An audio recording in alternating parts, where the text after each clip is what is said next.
last night I was traveling back from St. Pete, and I met Josh, graphic designer, who is now the official graphic designer for the company, as a matter of fact. And we were sitting there chatting in the airport, and he mentioned where his kids go to school. And I said, well, you must live near where I do. And he said, yeah, and he lives like 5 minutes from me.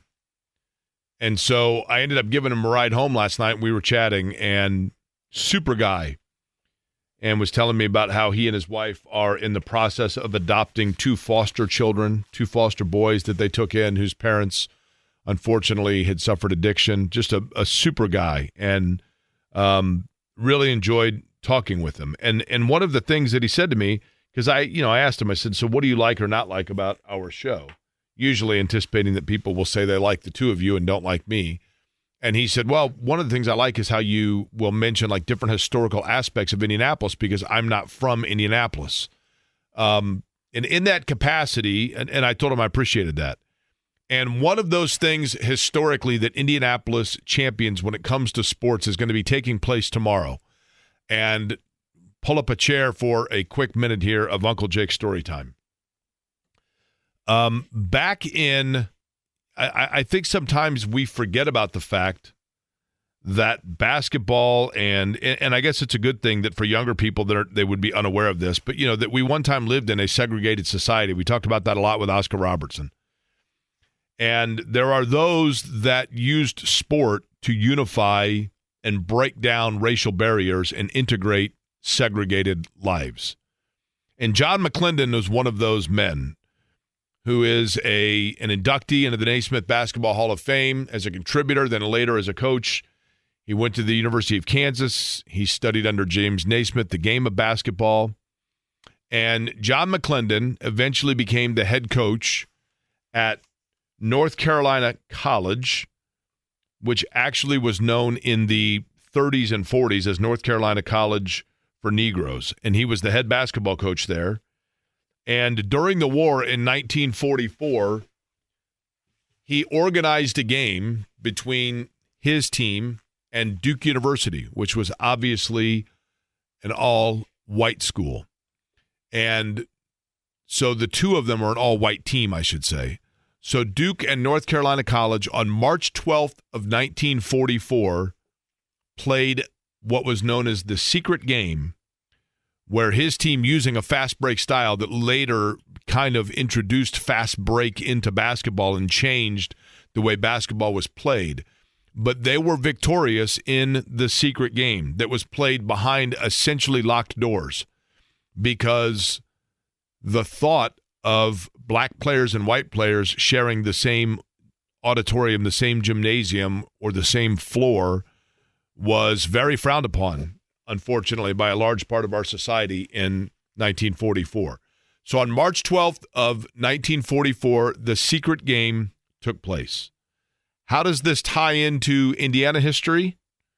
Well, it has a couple of variables in which you could relate it to Indianapolis. First off, the very first African-American sportscaster in Indianapolis was Jerry Harkness. And Jerry Harkness had played collegiately at Loyola. Loyola, which won the national championship in college basketball in the 60s, on their path in the NCAA tournament, had to play Mississippi State. The governor of Mississippi tried to pass an injunction prohibiting Mississippi State from playing against Loyola. But the coach and the team of Mississippi State snuck out essentially in the middle of the night to play the game against Loyola, and Loyola defeated Mississippi State.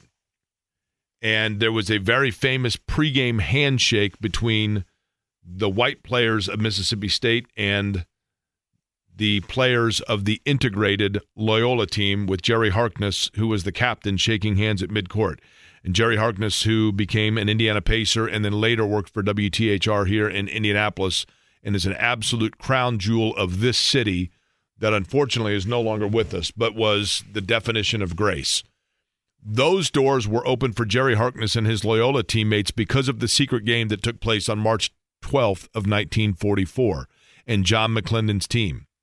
John McClendon then became the head basketball coach at Cleveland State University in 1966.